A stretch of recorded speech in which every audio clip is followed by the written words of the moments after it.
তেলে মোৰ লগত একেলগে ক'ব ভাৰত মাতা কি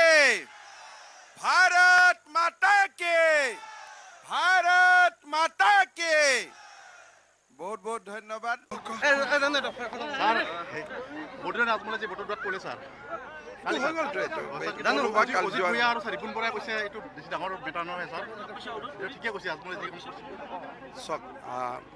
অজিত ভূঞা আৰু ৰিপুন বৰাৰ গাত এতিয়া খালি বদৰুদ্দিন আজমল গোন্ধাই আছে গতিকে এইবিলাক মানুহৰ কথা নোলোৱাই ভাল নাম ৰিপুন বৰাই কৈছে স্যাৰ আপুনি যি টাৰ্গেট কৰি আছে বা যি ফৰ মাৰি আছে কংগ্ৰেছলৈ কিন্তু এটা মানে লক্ষ্য ভ্ৰষ্ট হৈছে আপুনি পাব্লিকে কি প্ৰমাণ কৰি আছে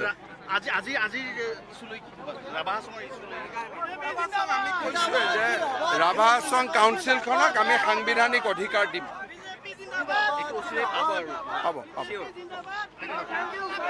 আমি ৰাভা হাছং অঞ্চলত বা আমাৰ স্বায়ত্তশাসিত পৰিষদখনত সাংবিধানিক মৰ্যাদা দিয়াৰ প্ৰতিশ্ৰুতি দিছিল ৰাজ্য চৰকাৰৰ কেবিনেটে ইতিমধ্যে ৰাভা হাছং অঞ্চলত সাংবিধানিক মৰ্যাদা দিয়াৰ বাবে আমি ইতিমধ্যে সিদ্ধান্ত গ্ৰহণ কৰিছো কিন্তু তাৰ লগে লগে যোৱা কেইদিনমান আগতে কেন্দ্ৰীয় গৃহমন্ত্ৰী অমিত শ্বাহ ডাঙৰীয়া গুৱাহাটীত আহিছিল অমিত শ্বাহ ডাঙৰীয়াৰ লগত আমি একেলগে ৰাভা হাছং যৌথ মঞ্চৰ লগত একেলগে আমি আলোচনাত বহিছিলো আজি মই দিয়া প্ৰতিশ্ৰুতি নহয় সৰ্বানন্দ সোণোৱালে দিয়া প্ৰতিশ্ৰুতি নহয় কেন্দ্ৰৰ গৃহমন্ত্ৰী অমিত শ্বাহ ডাঙৰীয়াই তেওঁলোকক প্ৰতিশ্ৰুতি দিছে যে ৰাভা হাছং অঞ্চলত আমি সাংবিধানিক অধিকাৰ প্ৰদান কৰিম এই প্ৰতিশ্ৰুতি আদি কেন্দ্ৰীয় গৃহমন্ত্ৰী অমিত শ্বাহ ডাঙৰীয়াই টংকেশ্বৰ ৰাভা নিপেন খাণ্ডা ডাঙৰীয়াকে আদি কৰি সকলোৰে সন্মুখত দিছে মই ভাবো যে আজি আৰু সেই বিষয় লৈ আপোনালোকে চিন্তা কৰিবলগীয়া নাই কোনোবা এটা দিনত আমি সাংবিধানিক মৰ্যাদা লাভ কৰিম কিন্তু ৰাজ্য চৰকাৰে ইতিমধ্যে আমি সিদ্ধান্ত লৈছো যে আমাৰ ৰাভা হাছং এলেকাৰ যি লেণ্ড সাবজেক্ট আছে ভূমিৰ সাবজেক্ট আছে এই ৰাভা হাছং কাউন্সিলত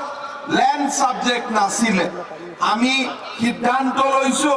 যে ৰাভা হাছং কাউন্সিলত আমি ভূমিৰ অধিকাৰ সম্পূৰ্ণৰূপে প্ৰদান কৰিম যাতে ভূমিৰ অধিকাৰ কাক মাটি এলট কৰিব লাগে কাক মাটি দিব লাগে মাটি কিনিলে কাৰ পৰা পাৰমিশন ল'ব লাগে ৰাভা কাউন্সিলত বাদ দি সেই সিদ্ধান্ত যাতে ডিচিএও ল'ব নোৱাৰে তেনেকুৱা এক ব্যৱস্থা আমি ৰাভা হাছং অট'নমাছ কাউন্সিলত দিব খুজিছো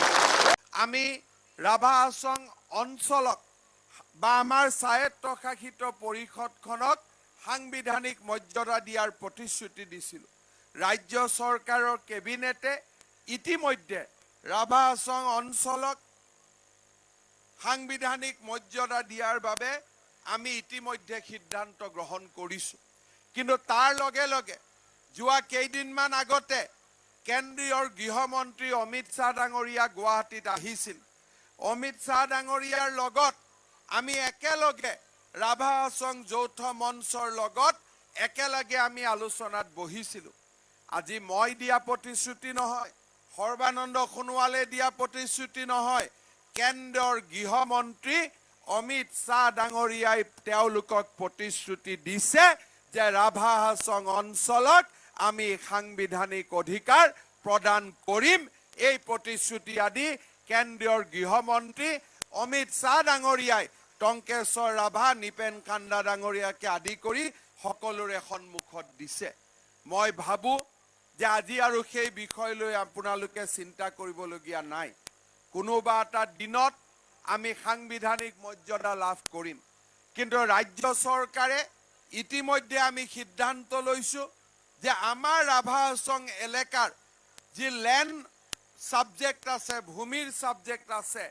এই ৰাভা হাছং কাউন্সিলত লেণ্ড সাবজেক্ট নাছিলে আমি সিদ্ধান্ত লৈছো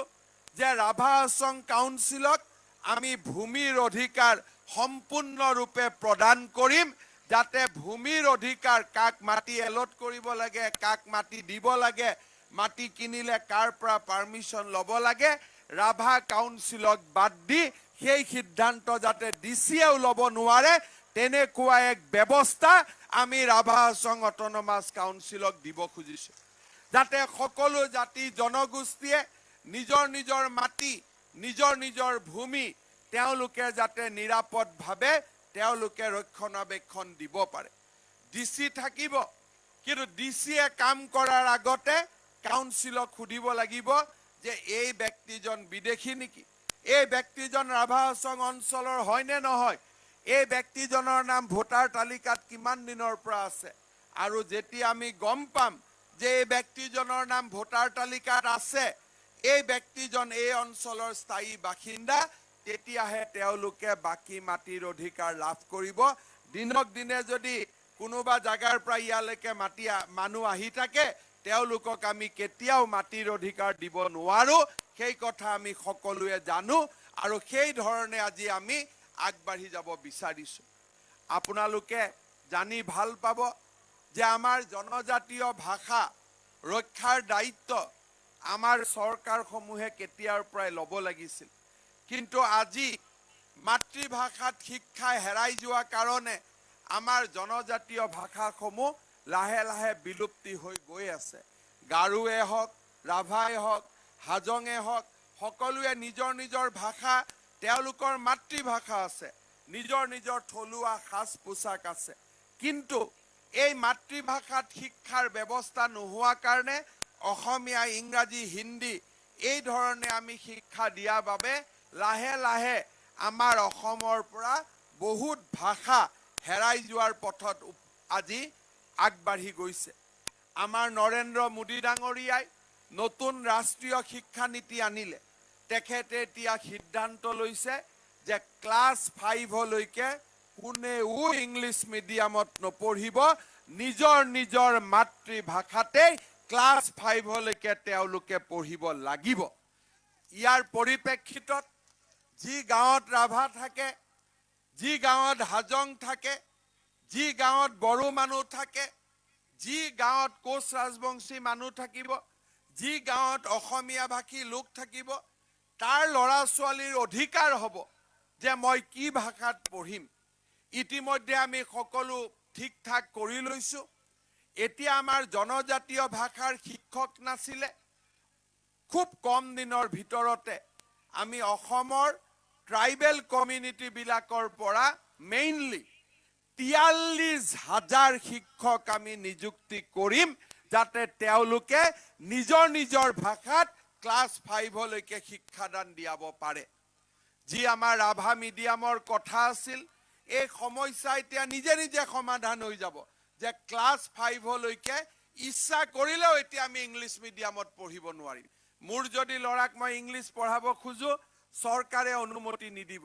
ক্লাছ 5লৈকে নিজৰ মাতৃভাষাত পঢ়িব লাগিব। প্ৰাইভেট স্কুল হ'লেও ক্লাছ 5লৈকে ইংলিছ মিডিয়াম নহ'ব,